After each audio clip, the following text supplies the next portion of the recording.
Welcome to Dub Life Diaries, the podcast where passion meets the open road. I'm Joe Person, your host and also a lifelong dubber. Buckle up because this ride is just beginning. This podcast is sponsored by Volksmania magazine. Good times, great cars, awesome Volksmaniacs. Visit Volksmania.com to learn more about this class-leading VW magazine.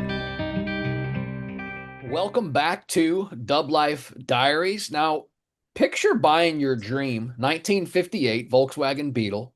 You're online and you find it for less than $2,000. Sounds like the deal of a lifetime until you show up and you discover that the entire car is scattered across the driveway in hundreds of pieces. Then you get it home and you realize the title doesn't even belong to the car. Now, most people would have walked away.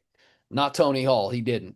What followed, though, was a years-long journey involving a nationwide search for a former owner, a preacher who held the key to saving the title, a cross-country restoration, one of the biggest builder scandals the Volkswagen community has ever seen, heartbreak, betrayal, an emotional reunion with the very car that he thought he lost forever. This isn't just the story of a 1958 Glacier Blue Beetle, which is sitting right here behind me. It's a story about obsession, determination, and just how far some Volkswagen people are willing to go to save a piece of history. If you've ever rescued a project, chased down impossible parts, or trusted the wrong builder, even if you've ever wondered if that one car was worth all this pain, this episode is going to hit home. Welcome back to Dub Life Diaries. I'm your host, Joe Person, and today we're diving into one of the wildest restoration stories that we've ever featured. This is the incredible journey of Tony Hall and the parts to car saga and the unforgettable 1958 Beetle that's sitting right here behind me. Tony, welcome to Dub Life Diaries. Thanks for having me. What's up, my man? Nothing, just trying to chill. Yeah, man. Thank you for coming on. I do appreciate it. Before we dive in, I am going to give a shout out to a couple sponsors. First up on the list, Volksmania magazine. You guys know how I feel. Flyest VW magazine on the face of the planet. Check these guys out, Volksmania.com. You can use the discount code DubLife10. If you're going through, you can check out, use DubLife10. You'll get 10% off of your subscription. Shout out to the Salty Dub from the beach to the bay. Salty Dub is tearing up the west coast of Florida and the entire Volkswagen community and scene. On the website, saltydub.com, you can find all kinds of swag.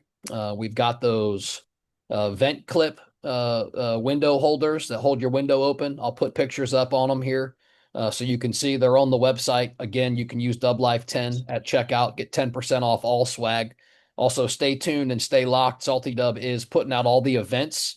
The fall schedule's coming out. So we got all the Beach Bash and the nighttime Skyway event and the Pier event and the next daytime Skyway event. All those are coming up and will be mentioned on Salty Dub's website. Also, shout out to my buddy Glenn Obert, Oil Slicker Society International, OSSI. This isn't just a car club. It's a community. It's a family. It's all about relationships. And as Glenn says, it's a way of life. Check these guys out, oilslickers.com. You can check that out there. It's the orange that keeps on crushing. Glenn, I appreciate the swag, man. Thank you. I'm repping the shirt today. I appreciate you. Last shout out, Tony, and it's back to you. My buddy Alan Guevara, Vera Upholstery of St. Pete, award-winning upholstery for your classic car. Classic Dub goes beyond dubs. He does everything. The guy even does boats, all right? And when I say he does boats, I mean he does boats better than anybody I've ever seen. So check these guys out, veraupholstery.com. All right, man.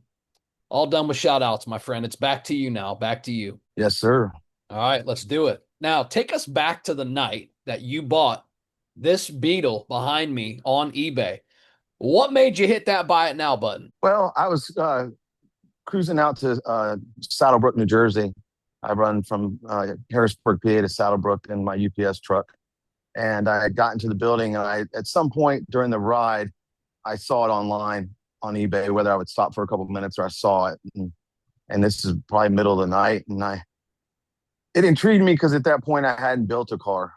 and I hadn't, and I knew it was an older, like the picture behind you. I knew it had been around, and it really hadn't been messed with much. And so the guy had it listed, and it was just one of those prices. Like either I do this or I don't. And I just hit the buy it now, and we just let it rip and see where we can go with it. You pull up in the driveway in Buffalo and you see that this car is spread out into however many pieces in the driveway.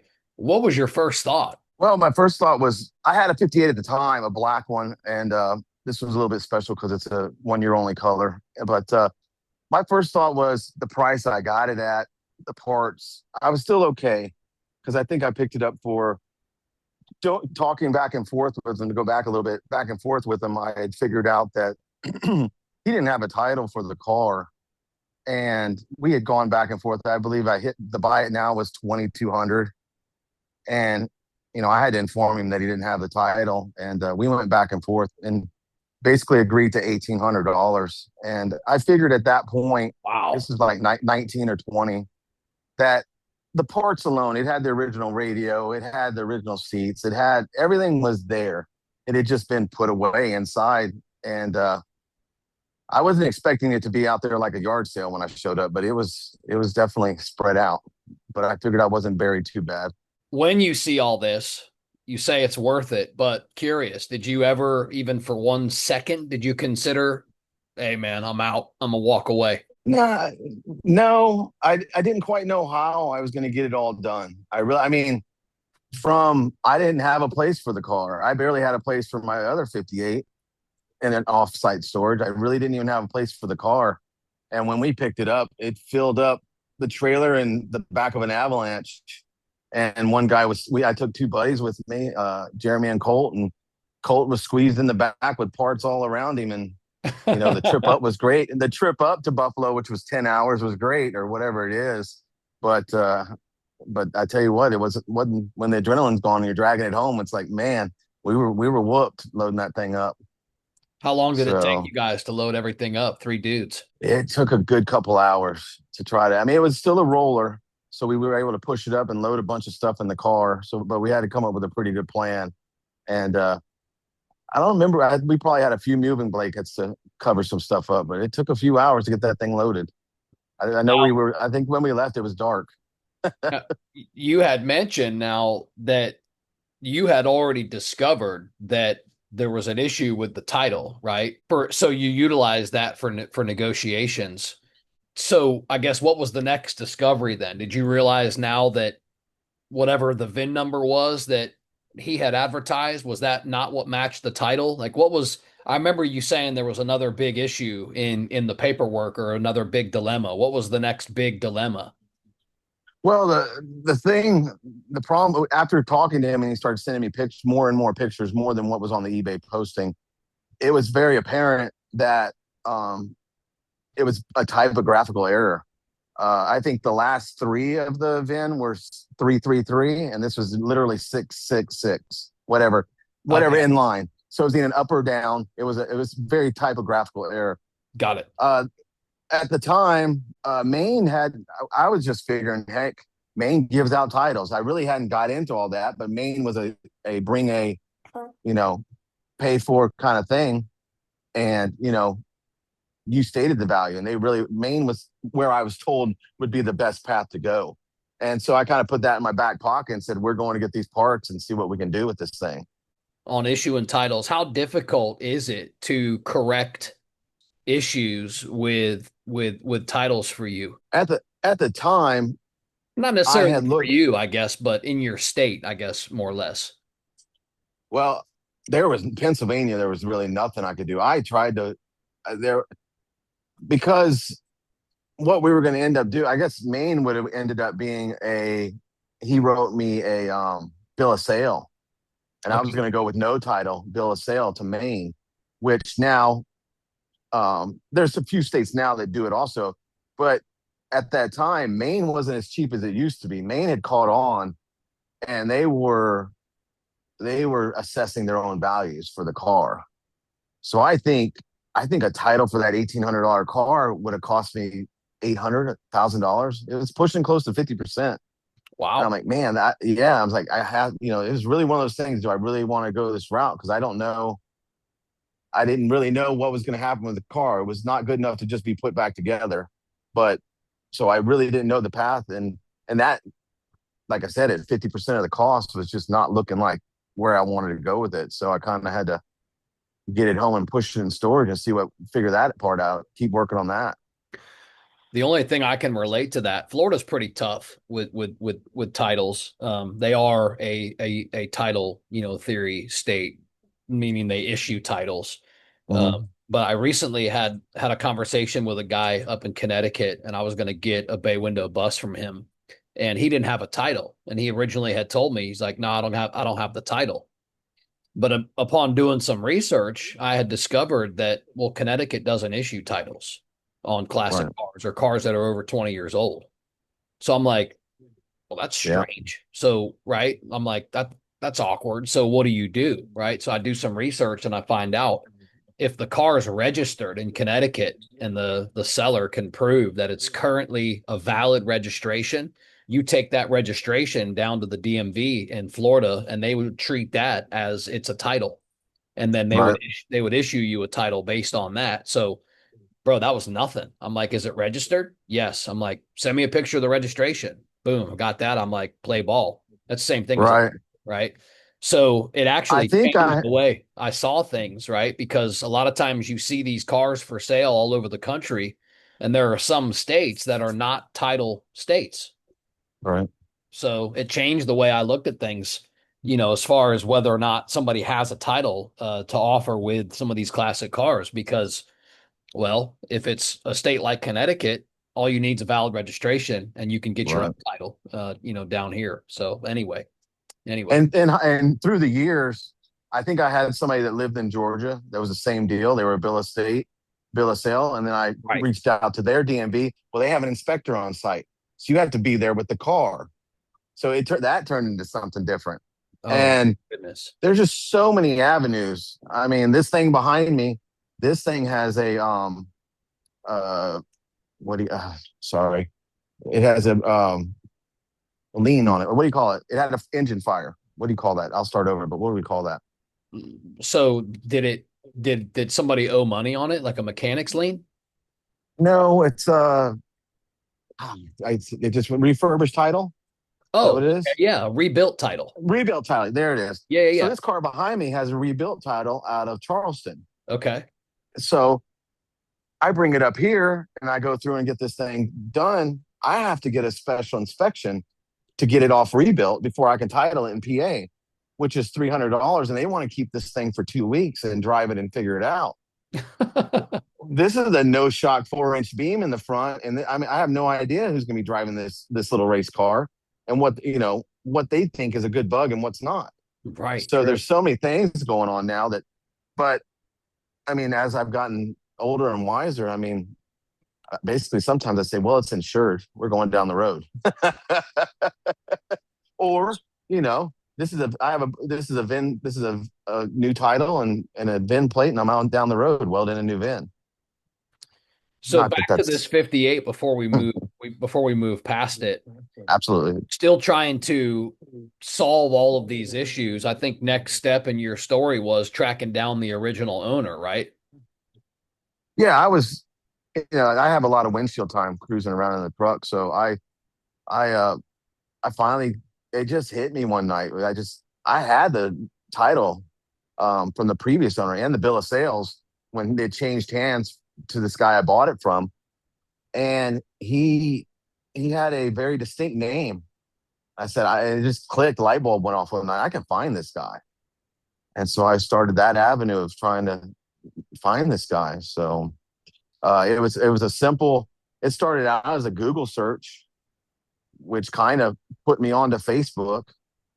And it didn't take long. He didn't have um, a very current Facebook page, but a few years earlier he had changed jobs, and he was a preacher. He had changed jobs to working in a mission, I believe is what it was, or like a halfway house type mission setup. And I'm like, well, this is worth a shot. So I waited till the next day because this was all at night. And the next day, I I made the phone. His name was Todd Van Ryan, Ryn. So it was just one of those names. Like how many of these guys am I going to find? So even if Well, it's a handful, I'm calling them yeah. all. Right, right. And he was his Facebook said he was still in Wisconsin. That's where they went from Wisconsin to Buffalo. So yeah, I called his work because I didn't have a number for him. I called the work. I think his house number came up somewhere and it was disconnected. But I called his work and they said, yeah, he's here. He's out doing a walk around the building. He's the manager. I'll have him give you a call. And lucky enough, within an hour or so, he called me up. So we were on to something. So what was that first conversation like? He was very excited. He goes, man, I remember that car. I love that car. And Oh, yeah, he was a VW guy, and he oh, really, and it was his daily. It was early 2000s when all this kind of went down for him when he had it. I thought it was a lot earlier, but it was more like the early 2000s. And he said he drove it a lot, and he actually used it out in front of his business. I don't remember what his business was, his advertisement. Really loved the thing, and he said his business expanded, and that was what he needed. He took the cash flow from this little car and expanded his business, and it went on its way. wow. So yeah, Yeah. Did you explain to him at that time that you were having this issue with the title? yeah. I had called. I had already looked into everything, and I what I did is I said, hey, we went through all the niceties and you know uh, all the Volkswagen talk and really getting excited. And Yeah. I told him, I said, hey, I kind of have a problem. This thing, when they titled this car to you, there was a typographical error on this thing. And he's like, really? He goes, it's never been retitled. I go, no, this thing's still in your name. I said, I looked online and Wisconsin will do a VIN alteration at no cost. And it's all laid out. And I've kind of started the process. And I said, what I'd like to do is I'd like to send you 3 priority mail letters. I'm going to send out the one with everything in it, and it's going to have a letter for the envelope and I put little tabs everywhere for him to sign. I try to make it as bulletproof as possible. Right. I said, I just need you to send this title to Wisconsin, and they're going to send it back, and it's done. And I sent you a prepaid envelope to send it back to me. Is that something you're willing to do? Wow. He goes, absolutely. I said, this is really just going to take this from a pile of parts, and this is going to be a car again. He goes, absolutely. And then it was just a waiting game. I was really excited to get this thing sent off because it had probably been kind of back of the mind 3-6 months, just kind of what am I going to do with this thing? Because I couldn't send it out to do anything with it, and I was like, what am I going to do with it? So that was really a cool thing. Yeah, I swear, and I say this, I'm sure you'll agree with it. Stuff like this only happens in our community, Right. and there are stories like this, all the time. There are stories where, old owners, etc., are always willing to kind of go that extra mile to help the next dubber, Right. especially if they Yeah. were ingrained in the VW community at all. And I think we all have that. Where did my car go? If they're really special to you, you really have that. Where is that thing now? What's going on with it? Yeah, You right hope it on. doesn't get away from you, but when it does, it's like, where's it at? Right, right. So curious, have you talking to this dude since then? No, I haven't. I will have to. He's still in my phone. I'll have to certainly send him a text. I think I sent him a few pictures along the way of what was going on with it, and he was excited to get them, but certainly going to have to let him know. So I still have his number. So let's move over to building the car now. So you've got the title now. Fast forward a little bit. Now the project, in a sense, can begin. So what kind of dream or vision do you have for this Beetle behind me here? My dream for that car was basically get it suspension. The interior was, I had people locally. I had one of the guys that with me, Jeremy. He was a paint guy at a Ford dealership. So that was a little bit complicated as to whether we were going to be able to get it in there and how long it would be there and what that would cost. So that was like kind of the first plan. What can we do with this thing, rust repair it wise? Or is that something that they'd be willing to do? And then basically the seats, they had just busted the seams where the piping was. So they were all there. Door cards were really nice. So it was going to be back on its feet and run. I mean, I really didn't have anything but suspension. I didn't even have any engine. We were going to patch it up and put it on the ground and kick it and see what it would do and just cruise it. It really just wanted. I had fallen in love with that color, that silver blue, and it really. And I'm not a 1 year only kind of guy, but it is you don't see them around, so it's a cool color. So, but I really didn't want to do a whole lot with it. It just was going to be a little suspension and go. So I never had big engine cars, so that wasn't even on my mind at the time. Right. So, So you ended up so going with somebody else for a lot of your metal and your body work, right? yeah, I ended up looking around, and I had for my black 58, I had purchased suspension beams and trailing arms and stuff from Sam Manis at Valley Auto Works. And they had him and his dad do about one or two cars at a time, and really do really good rust repair. And that they really, they'll blend. They were going to blend in the paint. When we got down to talking to it, we were going to do a little bit of blend to get it back to looking presentable. But we really weren't. It was going to come out of there a roller. It was going to come out of there ready. Took the engine. It had the original engine with it, so I took that one down there and said, "Hey, let's try to stab this in there and see what we can do."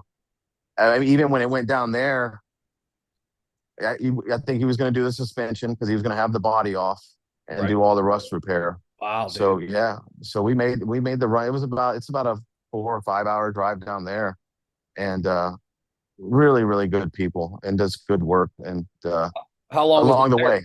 Yeah, how long was it there?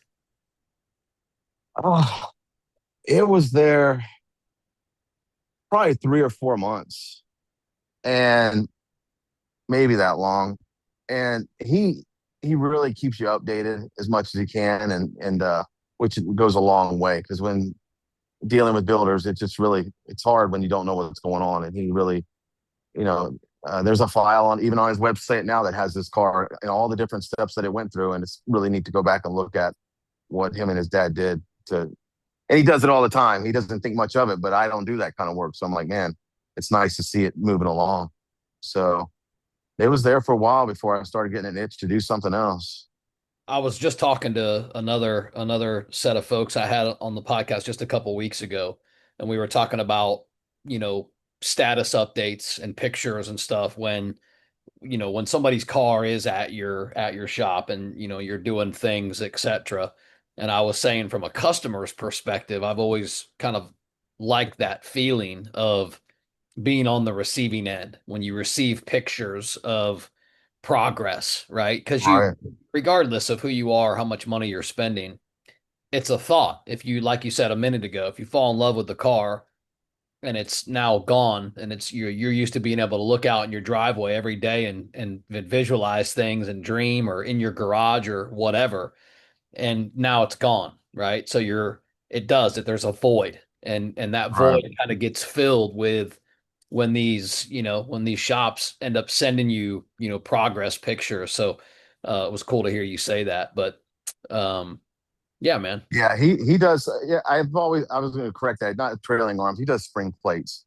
A lot of the Okay. stuff I'd ordered from him was spring plates and my beams from him. Okay. So Okay. yeah, and he does air stuff and then he does a lot. So Yes. really good guys. Not too far away.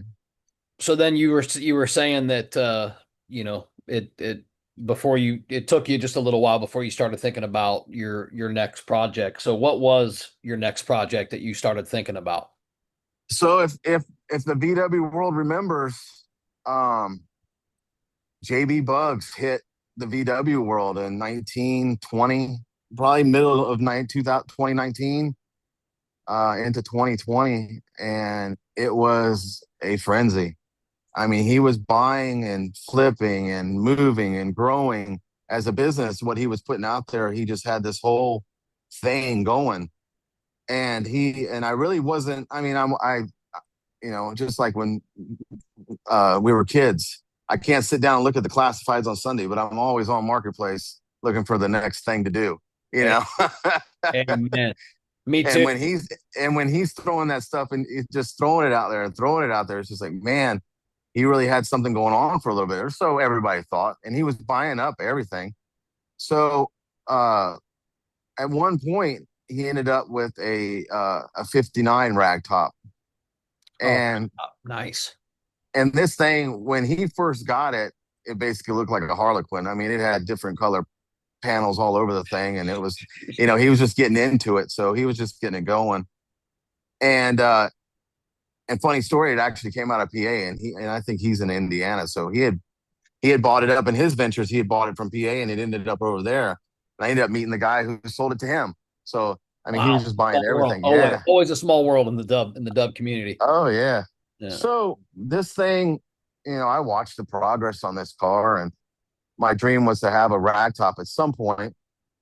And I was like, well, it came out of paint, and there was I can never say it, mignette, whatever the word is, green, Migonette, whatever that is, something like that. Yeah. But it's a green. It's a Yeah. Yeah. really cool green, Okay. and it actually looks really like the '58 behind you. It really looks good faded out too. But this one was fresh painted, and it had come out, and I'm like, and I had been talking to him just like everybody else, rambling all the time, hitting him up for this or that. What are you going to ask for that? And I said, yeah, I think this is the one I got to have, And so I talked to him for a little bit, and we came up with a price for that car as a roller. And it didn't even have the rag. Well, it had the mechanism, but it had no interior, nothing really going on with it. And it was just a roller out of paint. And so I made the deal on buying that. And then I had these two cars. Well, it was my third, two 58s and a '59. And I'm like, I don't think I can support. We're gonna run off and build this thing in Indiana when you know, the blue car is down south. I believe he's Tennessee. And so I was like, man, we got to figure something out. So I let it go, and he was working on it, and he was still blowing smoke all over the place. But still, he was trying to keep me updated on it. He was a little bit harder to get the information out of him here and there. But, we were working. And then finally I got to the point like, hey, I had a pretty big chunk in that blue car. All its rust repair was done, and it was certainly touched everywhere. And but it had come along, and I made the deal that I would trade the roller to basically I basically told him I needed it, even as the blue car was sitting, I needed $8,000 to $10,000 credit for this car because it's out of rust repair. It's got some money in it. It's ready to be built. So we agreed. I think he had a 1776 that he was going to rebuild, and he was going to do the interior. So that got me down the road in this green car, got the interior done, had everything, it was going to be done. So we made that deal, and then it just kind of went from there. It just That the that was my smoke. that was my next question. Looking back, when or was there a moment, it's right here, where you realized things maybe weren't adding up? Uh, the JB Bugs was about getting you on the hook. I think the bad builders, the one like if you talk to Sam, Sam is not he's not there to hype you. He's not there. He's there to work. He's doing his work. He's not gonna. There's no hype to it. And I think I've run into a couple builders, and I think the thing that you need to remember is that it's like buying a car. If you go in with that excitement, then you're on the hook. And if you go in with that, and it's hard not to be really excited about building a car on this end. It just really, it really isn't. It's just one of those things that this is going to be awesome. That's all. This is just going to be awesome. And I think he was one of those guys that just fed. He could feel that. He was a con man, and he fed into your emotion. We can do this. We can do that. I mean, to the point. And when you're wrapped up with that, then he wants to talk about his personal life, what he's got. I'm going to be on TV. I'm going to be doing this. They're going to come and see because this is 1920. This stuff's still going with Gas Monkey, Garage, whatever, all the things. Everything's still going like that. and Two, he thinks two, he's, two, 2020. yeah, 2020. Yeah, Yeah. yeah, yeah, yeah. Okay. So that stuff is still going a little bit. And, Discovery, all these places are still put. So, but I think you get wrapped up in the emotion. It's not like I was a young man, but you still get wrapped up in the emotion of having this thing done. And I think we preyed on that. And, and it was really then, less and less pictures, he'd always answer, but he was going to a meeting or he had something to do. And he was still pretty present. Gonna You be know on what I mean? TV. Yeah. Yeah, absolutely. He's talking producers. But Right, right, right. Exactly. yeah, so and that stuff didn't impress me. I think that's not what I cared about. But he was growing his business and he was busy. Luckily for me, I was one of those guys that if he was treating me well, I'm hyping him. I'm telling him, hey, look at this, buy this from JB Bugs, do this. I support my community when I think things are good. Sure, sure, sure. So, luckily for me, I didn't, I wasn't one of the guys that he really completely just stole from, but it certainly wasn't what I expected. Let's And let's touch on that. So you're going to pick this rag top up now, right? so, yeah, so the plan, I had to get a hold of Sam, and Sam's like, yeah, we're at this point and I can complete this up. So I needed to make a run. And I'm like, all right, well, I'm going to come down to you and grab that car. And so I went from Tennessee to Indiana. I just made a loop. Me and my dad hooked up the trailer and we're going to make this road trip. And we went down and got the blue car and made sure Sam was taken care of and moving on from that. And we went up to Indiana and got there and he, cordial and everything. I didn't see a picture. I didn't know what this guy looked like until the week before I picked it up. He'd Zoom called me. That's how he didn't have his face online. Even though he was doing all this stuff in the background, I really didn't see him till the last minute when he wanted to tease me with some Zoom call and show me this car or whatever, towards the end. Right. Okay. Because he had done some suspension work and he wanted to show some stuff off.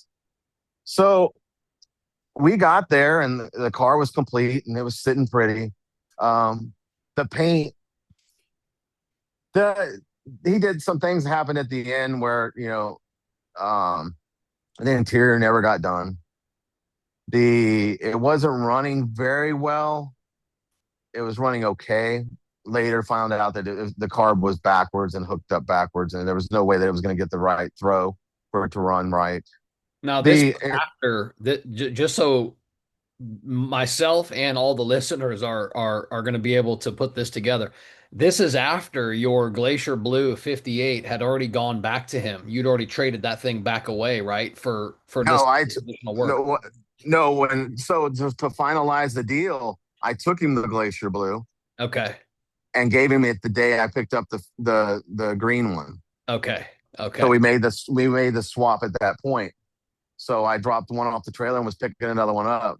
And we Okay. went out for the test. I took it for the test drive, and it was a little rough running, but I think I was a little forgiving for what it was. I shouldn't have been, but it's a 59 bug, and this wasn't a huge build. It wasn't because the paint was okay, but it was very rough. It looked good, but it wasn't great. Um, it had like a texture on it. That was the one thing I wasn't prepared for. You couldn't run a microfiber over it; it would grab the microfiber. So it was different, and the interior wasn't done. And he's like, "Well, I got the headliner put in." Well, he put in a dimpled headliner, and I'm that just drives me crazy in the older ones. And I'm like, dude, I told you not to do that, but he did. And and then now that we've gone through the emotion of getting all the way here and all the hype, now we're here. The thing's running. It went down the road. Everything seems fine.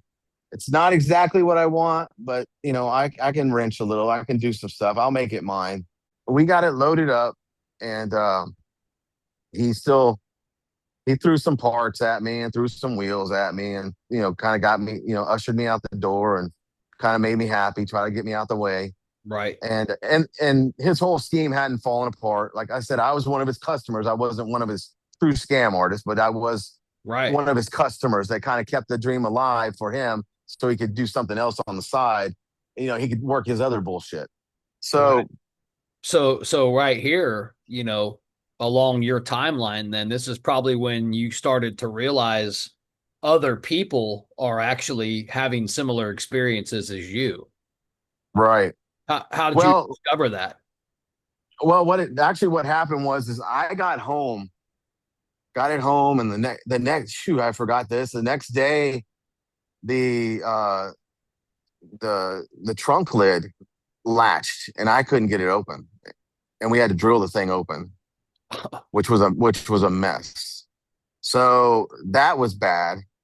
So then I got it in the garage, and we kind of tinkered with it a little bit. Well, I was like, man, I don't get this thing out. We can get this rag top open. I don't get this thing rolling. So I went maybe 10 miles on the highway. I scooted down around local a little bit, and then I got on the highway, and I was going to go north a little ways. I got 10 miles away, and I'm like, man, something's up. I could smell it for one, and it was dragging. The brakes were dragging. So I'm Mm. like, all right, well, I get off and stop at a convenience store, and it basically the grease was leaking out of the hubs, on the front. It was that hot. The grease was in the bear. What ended up happening is that he had later model brake parts in there that shouldn't have been in there, so they weren't working, and it got so hot that they was just leaking down. It came out from behind the hubcap, and it was leaking down onto the rim. That's Mm. how bad it was, and had to get it towed home. It was so at that point, we're within a week probably of getting it home. He's like, all right, well, we still had nothing's blown up yet. So he's like, all right, send me the bill for all the parts. I got it, and I'm going to send you the money. So he sent me money for the parts. So he's still on the line. I'm not scammed yet. The whole thing, the news articles and everything hadn't hit yet or nothing. So Right, we're right, still right. we're still moving along. So this is probably end of 20, I think. If my time might be off a little bit, but so I had some more knowledgeable friends over, and it just wasn't adding up. The car just was not put together well. The parts weren't put together. The parts were mixed matched from nothing was period correct, and it just wasn't put together very well. And I got to the point, I'm like, hey, this isn't gonna fly. I called him. I said, we need to work something out. This isn't gonna work for me. What are we gonna do about this? And the first issue I ran into was the car behind you had been sold, and it had been sold to a customer who already had it in paint with him. Oh, So yeah, this car had moved on, and basically, so now I'm like, well, all right, well, what are we gonna do to get out of this? Because I I couldn't list it and sell it because I knew what it was. And I wouldn't do that to anybody locally around. I knew what it was, and I wasn't going to kick it down the road to my friends are like, "We'll just sell it." And I'm like, I can sell it, or I can put it in storage for 5 years and see if I come back to it and feel any better about it. What am I going to do with this thing? I'm out of car. What am I going to do with this thing? And I kind of kicked it around for a while, and um, went back and forth with him, and we came up with a number, which was not even. I think I got 10 or 11 grand out of him. Which, if you got a car that I'm telling him all the problems are, and I actually, he had sent me cars that he was getting in stock. I could trade you this for it. I could trade you that for it. We just couldn't come up with anything, and I was over it. At this point, he wasn't answering as much as he used to. mm. He'd gotten me out the door. I'd already gone back home, and he's making money off the car that I sent him. We got to the point where he said, I'm going to give you this money, but I work off of a fund where I can only take so many withdrawals per year, and I have one coming up. And I'm like, man. So I had to take a couple draws for it to get to me, but he finally sent it, and Hey, man. which, yeah, I mean, the, nothing had hit the fan yet, so I had gotten paid, and I was really disappointed with them and everything that happened. But But I, you got your ultimately you got your money. I mean, right? I mean, so right, really you're probably one of the very few lucky ones compared to some of the others because like you said, everything hit the fan and everything started making headlines, right? right. And I maybe got 60%, you know what I mean? But I was able, but during that time waiting for to get money, I was able to make a deal on another car that I thought was cool. And I had the support of my friends that fronted me money. And it was like this cool, the VW community kind of said, all right, well, you know, I went to look at some cars and my buddies fronted me the money or a friend of mine fronted me the money. And then I had a drop dead date. I said, hey, if this money doesn't come through, then you keep the car. And he was okay with that. Well, he pushed it all the way to the end. And I had another buddy show up at a party with me and he handed me a box of cash and said, don't let the car get away. So I do have friends that, you know, Yeah, hell yeah. watch me trip, fall, and stumble, but they were still supportive and I was gonna move on. Yeah. So he came through last minute and then it all finished up. And then not too long after that, I believe what really was part of the start of his demise is that he had taken money for a bus and had sold it to two or three different people. Man. And he had started, or he had a customer's bus there. I'm sure there'll be some comments on it, but he had a customer's bus there that he had sold it as his own and started like he was going to work on it for somebody. So he was pulling a scam. He was starting to really get deep into it. And then, I mean, he had a warrant and him and his wife went on the run and it was just a whole, Shit. and So, come to find out, he's preyed on other communities. Like he's preyed on like oh, the off-road community had a problem with him. So he's got this thing down. He's sitting in jail now, I think. I don't know if he's still there, but I mean, what were they got him. when the headlines came out, just, from your memory, like what was the story that was made public? I believe he had so many complaints. His business had so many complaints, and they went in and locked down the whole facility. Oh, Because when I was talking to him, he was expanding so much. He had almost a whole plaza kind of area that he had taken over, and he was doing so many different, from paint booths to, he was expanding and expanding and expanding. And I believe everybody's stuff just got locked down, and they came in, and I believe that's on the state police side, came in and locked down his whole place, and he was being charged with fraud because he had so many customers that just finally caught on to what he was doing. And I think I think the catalyst was a bus, like a bay window bus or split that had been sold or was promised work, and then he had sold it as a car to somebody else, and hmm. it was actually this customer's car, and it was just a whole thing. And they basically just had to sit there and wait for their stuff to get released, and they had no shot at getting it. Like I said, he went on the run with his wife, and they had to find him. It was a whole ordeal. What were some of your biggest lessons that you took away from this whole, like you just said, ordeal? I'm hard headed, but I mean, I don't. I I step in it again, but if I was to tell anybody else, because I certainly didn't, is to keep your emotions out of it. And a deal isn't a deal. You need to look. There are great builders out there, and the reason they charge more and they don't seem like this great deal is because they do the work and they're dependable. Mm. And this person over here that was doing this, and other builders I've dealt with that are doing this at two-thirds the cost. You get what you pay for, and sometimes, and it's happening. It's happened to me again. Sometimes it is just, you know don't believe the hype, You, because there's a hype to it. I mean, I ran into another building. It was a hype. yeah, It's just like you said a good statement excitement. earlier. You said before I started to see the smoke, right? And Right. and that statement, it made me think, most of the time for most of us as grown men, where there's smoke, there's fire. And Right.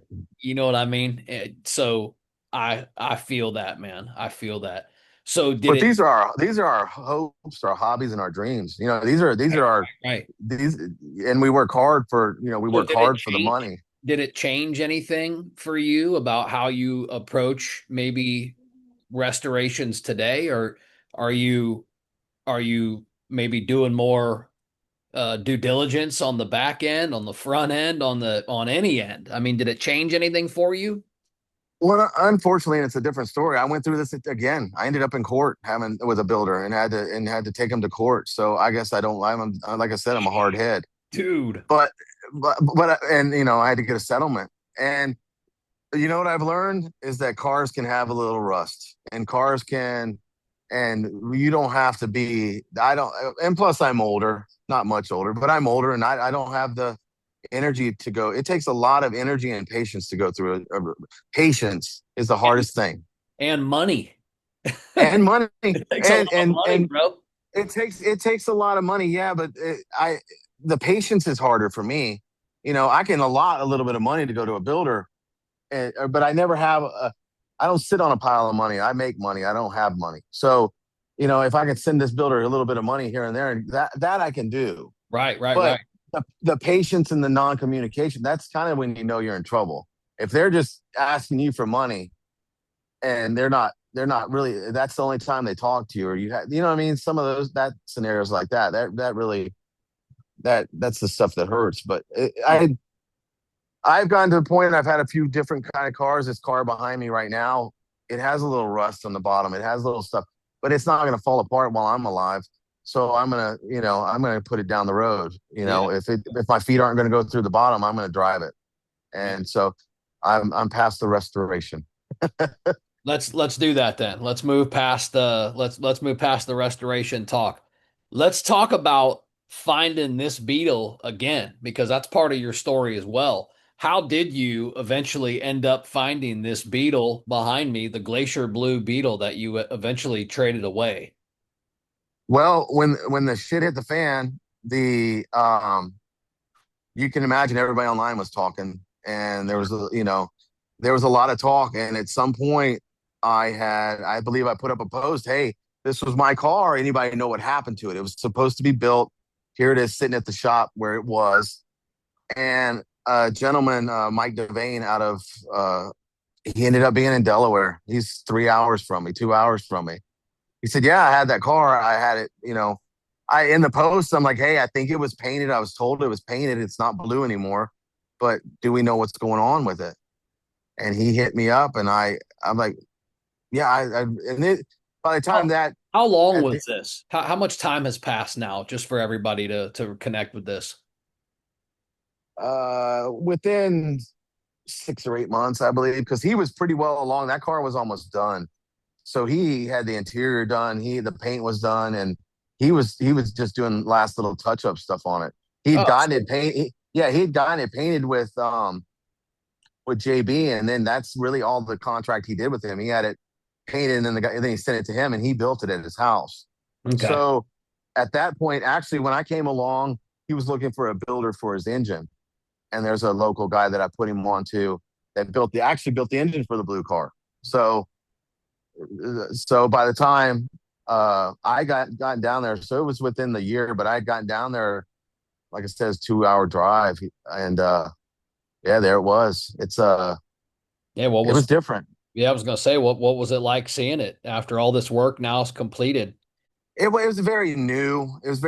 I think it had newer GTI fabric for seats, which is not. It's all style stuff. It's a beautiful car, very well done. It was done in a gray, almost at the time, the popular gray at the time, Gardo, that Gardo gray. It's really well done. Actually, I just talked to him the other day, and he's got fuel injected in the thing now, and that thing just, yeah, it's a big time car. I wouldn't be able to afford to get it back now. I mean, it's a good car. I mean, I could hang my hat that it's on the road, but I mean, it's nothing it wasn't my dream for it, but I had to let that go. You know what I mean? Yeah. But Uh, yeah, it's a very, very nice car, very modern. I know that feeling, the feeling of having a vision, having a dream for one of these cars, and then it goes to somebody else. Somebody else completes that vision, but it's not your vision. And then you're able to see that car, sit in that car, feel that car, even sometimes drive that car. And Right, you're looking around like, son of a dang, right? So right. I feel that. I'm right here with you. I feel that.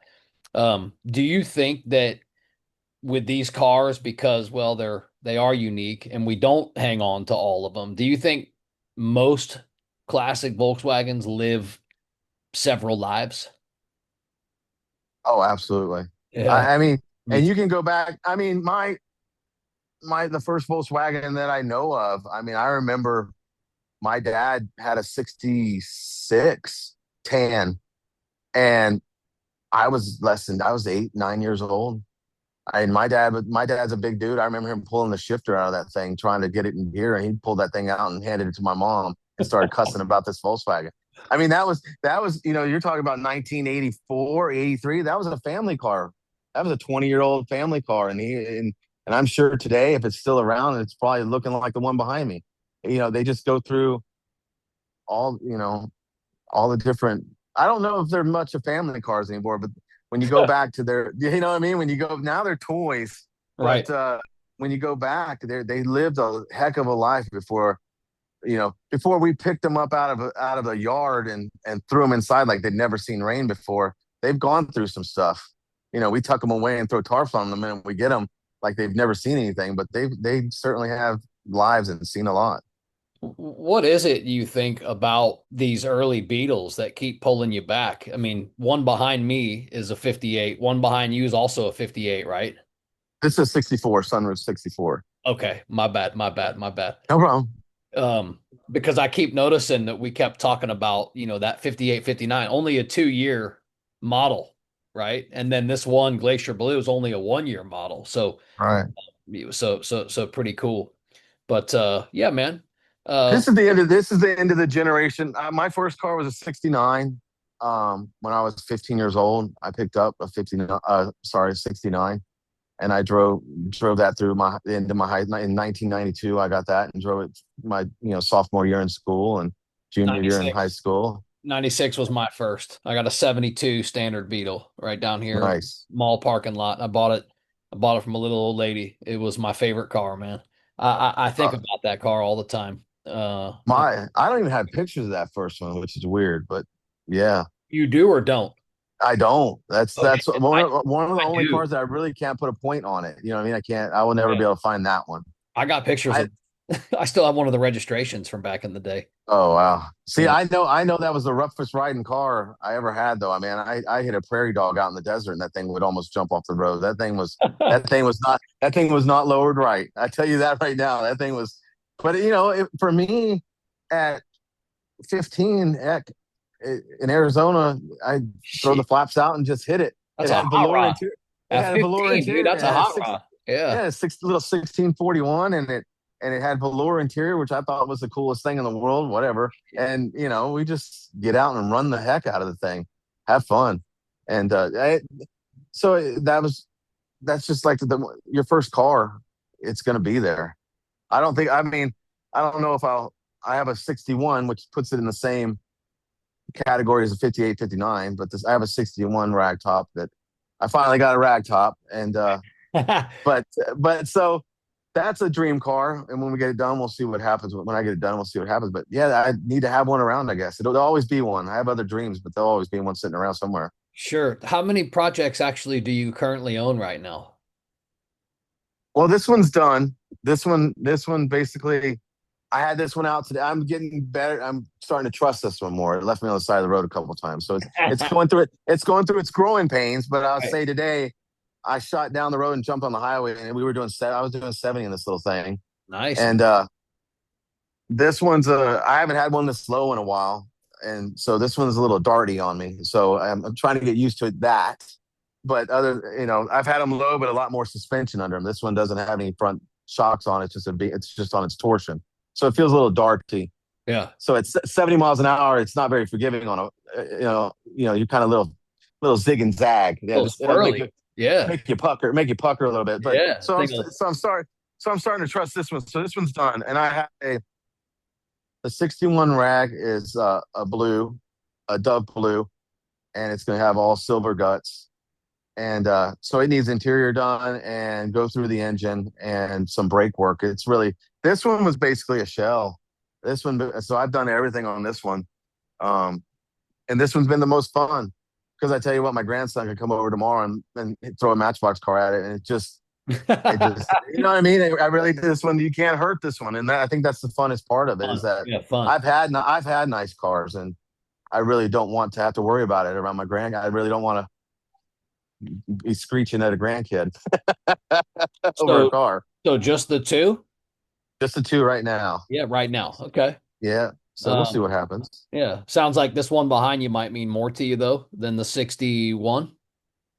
The 61 was kind of one of those. Well, my black 58 that I've talked about a couple times. Okay. It went off to a builder, and I had all the parts to make this a rag top.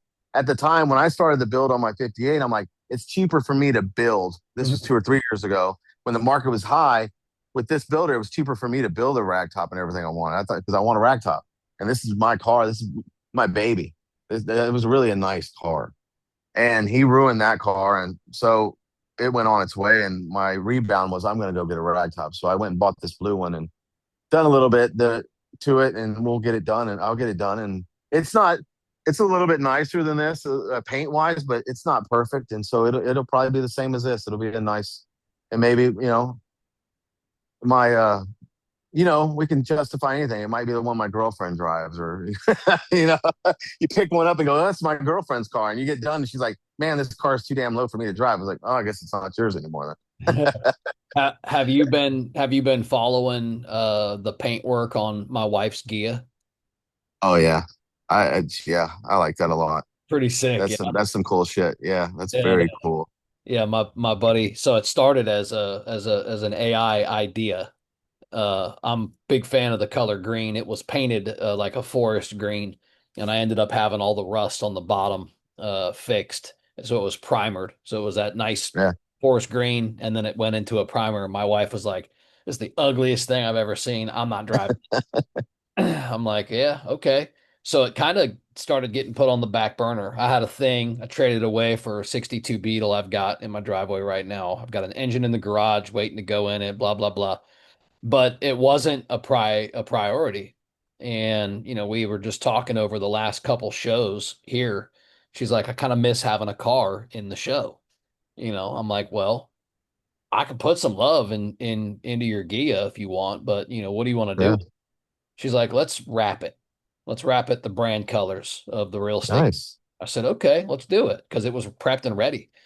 So we took it to a wrap company and they quoted me like $4,500, 5 grand. Wow, Yeah. And I was like, hold on a second now. I mean, I know some people in the dub scene that can probably either do this cheaper or let's just paint the damn thing. Cause I can probably get it painted right. for less. So she's not sure what she wants to do, at that time. So we ended up kind of putting it on the back burner again for a little while. So one day I'm messing around on chat GPT and I'm like, all right, take this picture of my car and design this cartoon, futuristic, like kind of one off, really cool. Use 5 different shades of green, in the prompt, and let's see what you come up with. And dude, it spit Right. out fucking coolest, craziest, So I got a buddy, Matt McAllister, who ended up doing the paint work. I sent him a picture of the AI rendering and I was like, hey man, I've seen you do some cartoon work on some buses in the past. What you think about this? He goes, dude, I can do that. I was like, let's go. Let's do it. Right. So he had That's it. cool. Yeah, he had it about 6 weeks. But yeah, man, he had a little bit of travel and some other mural work and stuff that he was doing. Obviously, he doesn't paint cars for a living. He paints buildings. He does big Yeah. giant murals and stuff on the sides of big buildings and stuff. So pretty talented mural artist. But yeah, I've been It really. kind of Yeah, it kind of reminded me there was a guy back a while ago that did the Sharpie cars. He did like a Camaro Yeah, or a yeah, yeah, Lamborghini, like a Corvette. He did it all in Sharpie. That yeah. kind of stuff. Cool So that's stuff. that's what a lot of the end lines, the black and the white, the kind of on the edges of all of those, really bright, crazy looking accents. Uh, the edge work, I think is what he called it, ended up being those black lines. And dude, he used a paint marker, so it was like a Nice. giant Sharpie. And honestly, I think I love that about the paint job more than the colors. And I'll tell you why. Because it's like a fingerprint. there ain't one car out there that's going to be the same as this one because those black lines, those outlines, they're like they're not perfect. Right. I swear I think I like that's my favorite part about that paint job is that, when he was sending me all the updates and all the pictures, I'm like, dude, sick. This guy's so talented, with all those lines are so dead straight and everything. Well, then as the end came, I started looking, I'm like, oh man, I really started liking it even more because then all the lines weren't as perfect. And I'm like, that's what I wanted. I Right. wanted this kind of comic book looking, just crazy ass. Yeah. Yeah. Anyway, I got that. That's So, awesome. but yeah. So, anyhow, back to you. This ain't about me. It's about you. What's one piece of advice that you would give somebody that is maybe, looking at buying a project or maybe a disassembled car, yeah, just maybe talk on that for a second because sounds like you've done it a couple times. But what's some advice you could give somebody that's thinking about starting a project like that? I, the patience is the biggest thing. What are you going to have to outsource? What are you capable of doing yourself? Um, I mean, time is the biggest part. If you're going to do anything yourself, how long is it going to take you? You know, disassembling a car is the easiest part. Getting them back together is the hardest. I mean that. I mean, you disassemble a car, that's where they go to die. Yeah, that's 90% of them. Dang, So that's the well hardest said. part. Yeah, the hardest part is and having the patience. It's hard to say go into it with an edge. Don't go in there with your heart on your sleeve because if you do, if you're talking to the right person, the right person is going to be the straightforward guy. You're going to think he's a dick, and you're going to think that I don't want to go to him because he all he wants to do is work on my car and get it done. Well, that's the guy you want. You want the guy that's the no nonsense. You know, the guy that wants to hype you and give you ideas every other day is what he can do and what he always wanted to do with the car. Right. That's the stuff that's it feels like Biden time. They're Yeah. Biden time. You know what I mean? They're putting it out there. I I just think you just need to keep your antennas up and go and really, really investigate your builder. You really have to know your builder. The last one I dealt with was local. I'm like, oh man, this guy's local. I'll be on top of it. It'll be easy. It doesn't matter because when it comes down to it, if they're con man and if they have a game they're playing on you, they don't care if they're in your backyard, they're across country. They're going to play their game. Yeah. You would think the guy in Indiana, JB, he'd have something on me because I couldn't just pop into his shop. It don't matter. You pop into the guy that's down the road, he's just going to hide from you. Good He's advice. going to see you coming. Know your builder, do your due Oh, diligence. I mean, I think that's good advice. You said you're a knucklehead earlier, right? Haven't really learned your lesson. If somebody called you tomorrow, offered you another pile of parts with this fantastic story behind it, are you going to do it all over again, or did you learn your lesson by now? since I'm thinking about it, you know what I mean? I've learned my lesson to the fact that I think I know where to go.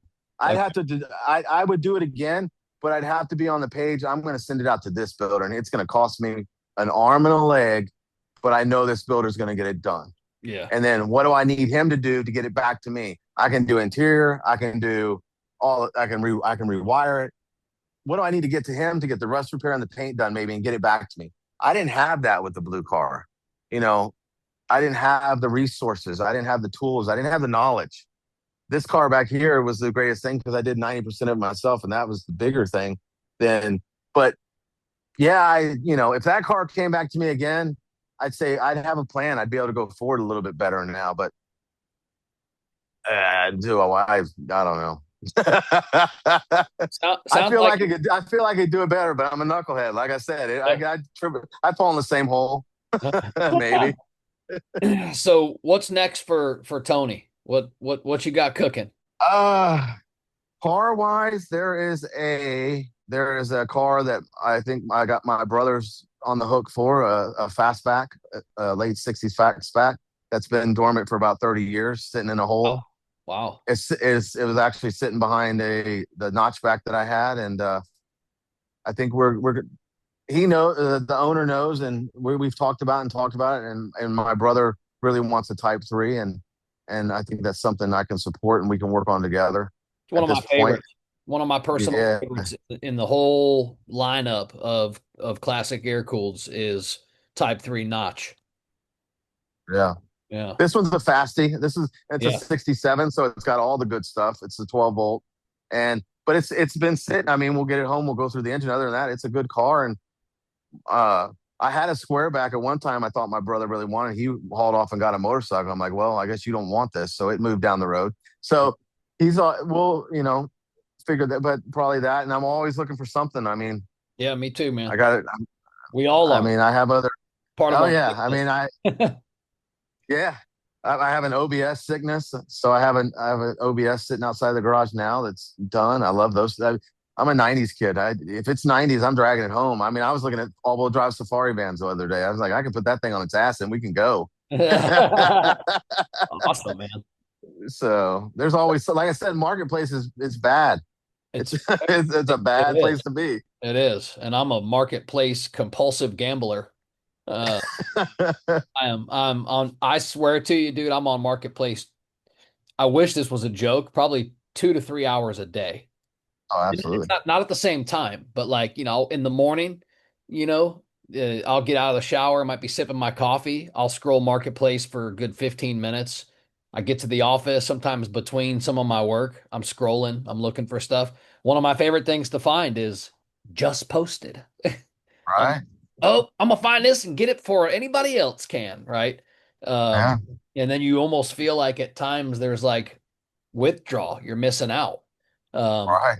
one of the worst things that you can see is something that's badass and you can go through the pictures, but it says sold. Oh, absolutely. Well, Yeah, yeah, yeah. I think it just taps into when we were a kid. We sat around with Sears and J.C. Penney catalogs, and we sat around. I mean, Amen. we picked up our weekly auto traders, and we wore that thing out. Hey, dude, I was And just then telling my now, kids this the other day. I used to go through one of my favorite things to do when I was about 12, 13 was pick up an auto trader that was about a year old and call the ads, right? And that's I'd called always, harassment, I think. yeah, dude, I'd always call like the Mustangs and the Camaros, and I'd be like, "Yeah, how you doing? Calling about the Camaro, the white one you got in the auto trader." And they'd be like, "The white Camaro? What?" I'm like, "Yeah, white Camaro here says it's a 5.7 liter," and they're like, buddy, I sold that car probably, I don't know, half a year, maybe even a year ago. No, well, it's in the brand new auto trader. So you're saying you don't want to sell it anymore? They say, no, I already sold it. But the genius of that is when you find the one that hasn't sold, then you have the leverage. Yeah, yeah. That's the That never genius of happened. it. That never happened. It was always some BS, it was just me being a punk kid, uh, trying to prank call people. But I was just telling my kids about that. I'm like, y'all have no idea. You can look up stuff on eBay and Marketplace and stuff now. We used to have one picture of a car in the auto trader, and all we could see was the cover picture, and we'd have to call and negotiate and go look and all, And all we knew was PSPBAC. that's it. Our We had serious to, car breaks. Yeah. we had to decipher the code. Yes, yes. So awesome, man. Where can people follow you if they want to, hang with you and tag along with your Volkswagen adventures? You got an Instagram or a Facebook or I do have an instant. I'm not as because I haven't had a Volkswagen. This one's just getting done. I have Hall underscore VW on uh, Instagram, and Hall, I'll probably yeah Hall? HALL. Oh, Hall. So your last Yep, name, duh. last name. Yep, I thought you meant Hall like Hall and ass. Okay, okay. yeah, that's my email. Yeah. But yeah, Hall underscore VW. I'll probably have more stuff on the Instagram, and but other than that, I'm not a real social. I'll probably be getting out more. I take a lot of pictures when I have them out, but I haven't had a bug on the road in probably 3 years. So this is Nice, nice to have dude. one again. All right. Yeah. Yeah. Good stuff, man. All right. I got a question for you before we jump into some rapid fire questions. Right. Describe the Volkswagen community for me in just one word. Complicated. Damn, haven't heard that one yet. Good word though, complicated. And from almost an outsider's perspective, because you said you haven't had one on the road in a few years, that's a really good word. and I'm gonna take that. At times, I'm gonna agree with you.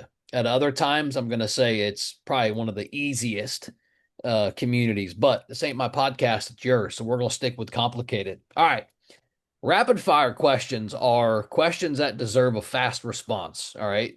If a story comes of it, great, we'll tell it. If not, All right. all good. Let's just try to go with the gut, fast response, whatever you're ready for. You ready? Hit me. All right. First one, oval or split window? Split window. Split window.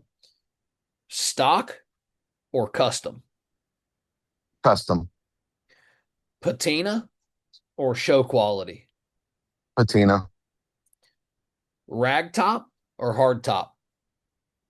Rag top. 36 horse or big motor? Big motor. Original paint or fresh new paint? Original. Favorite Volkswagen color ever? Probably the Glacier Blue. I can't think of the other one. The other one's a silver, a Nardo, something color like that. I can't think of the Strato Silver. Strato Silver is a cool color. Okay.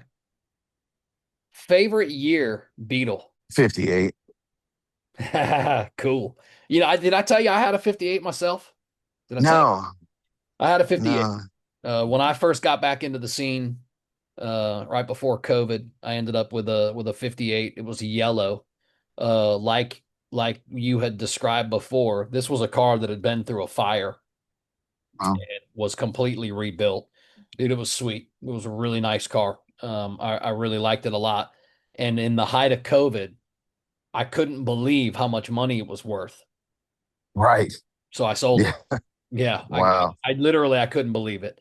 And then with the money, I end up with a bunch of other projects, and and then I chased that one and looked for it and really try. I wanted to buy it back, and to me it was one of the ones that got away. But I had a 58, loved it, loved every I think aspect of it. Great car. I think you get a little bit of throwback with the 58.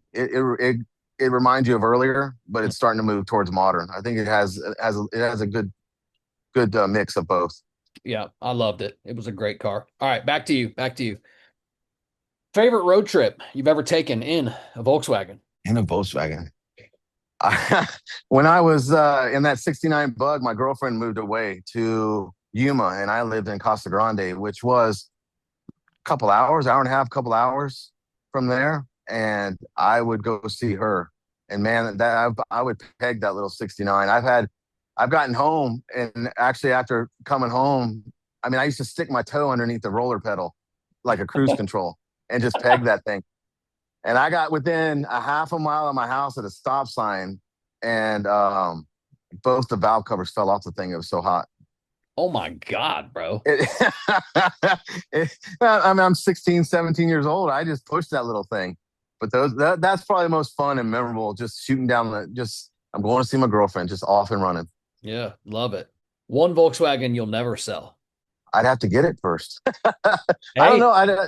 that's okay. I, I was in that. Do I you have I've one that gone you through that. regret then? Do you have one you regret selling? No, but I really regret digging into that black 58.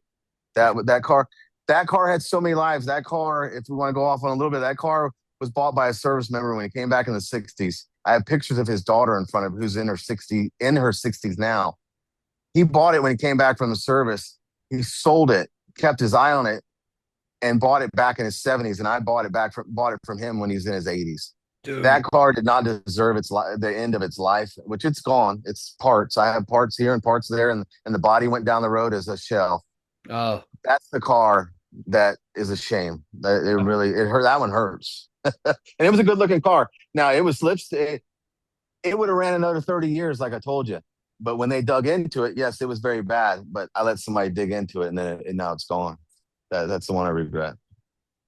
you made a point a little while ago. You said when you take them apart, that's doomsday. And man, that hit deep because that's a lot of us. I say us, I mean the Volkswagen community. Sometimes we start these projects and we take them apart with the best intentions, but they don't go back together.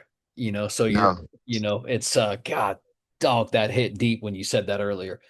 All right, how about this one? Most overrated VW trend that's current right now.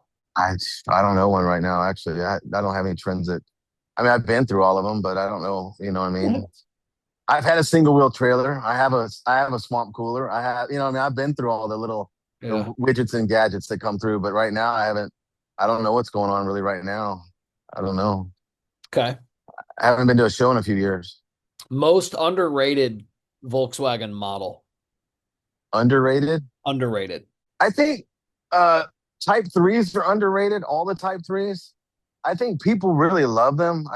People connect to them. The station wagon. When they come up, the station wagon, the square backs, they just think that's the greatest thing in the world. But they just don't. They don't bring money on the money side. I don't think Type threes bring the money. This bug behind me, the same year this and would compete with a square back, and I think they should be valued more. I think they're cooler. Bugs are cool, but I think a different type of Volkswagen is. I think Type threes they're. I think they're underrated. They're Okay. loved, but they don't bring the cash. I So can take if it. that answers that question. It does. All right. How about this one? One tool that you can't live without. I like my hazard assistant. I drag that thing around the shop. That's a tool. Hey, Little man. cart. Yeah, this is your show. Yeah, I really like that thing. It really to drag that thing over where I need it around the lift. Yeah, that's the tool I really like. Okay. One piece of advice doesn't have to be long and drawn out, but one piece of advice that you would give somebody who is starting their very first restoration. If not, don't do it. Patience. So consistent with what you said earlier. Yeah, patience. Patience is the hardest thing. There's so many other aspects. There's so many other things you have to check before would go down that road. And if you're new, you're not gonna know it until it's behind you. But there's just so much to it. So incredible patience would be the biggest one. If money were no object for you, not saying that it is, but just play along with me. What would be your ultimate dream build? I'd probably get a double cab. I think a double cab would be cool. Sick. I love double cabs. You mean And I a split window too? split window double cab. Yeah, Yeah. yeah. I think that would be cool. What a And I sexy. don't yeah, and I don't need it to be all done. I don't need it to be a new resto. I think it could be a patinaed out one. Just have that right look and stance and go down the road and take people with you. That's what matters. This story wasn't just a story about a 1958 Beetle, right? We talked about patience, persistence, trusting strangers, sometimes not trusting strangers, surviving bad deals, chasing dreams, discovering that sometimes the journey of a new car becomes far more valuable than the finished product in itself because it's that journey, right? Every Yeah. Volkswagen has a story, but very few of these stories actually start as parts in a Buffalo driveway and end Absolutely. with years of persistence and detective work and heartbreak and redemption and loss of money and holy shit, man, you've been through it all. But it all started with this one behind me. One unforgettable Glacier Blue Bug. And that's a wrap for this episode of Dub Life Diaries. Thanks for riding along with us and diving into these incredible stories of the people in the dubs that drive their dreams. If you love today's episode, don't forget to subscribe or hit that follow button so you never miss an adventure. Do you have a story to tell or know somebody else who's living the dub life? Awesome! Reach out to us. You can find us on all socials at Dub Life Diaries or shoot me an email. I'm not hard to find. dublifediaries@gmail.com. Until next time, keep the engines humming and the wheels turning and always follow the road that inspires you. This is Joe Person. I'm signing off. I'll catch you on the next ride.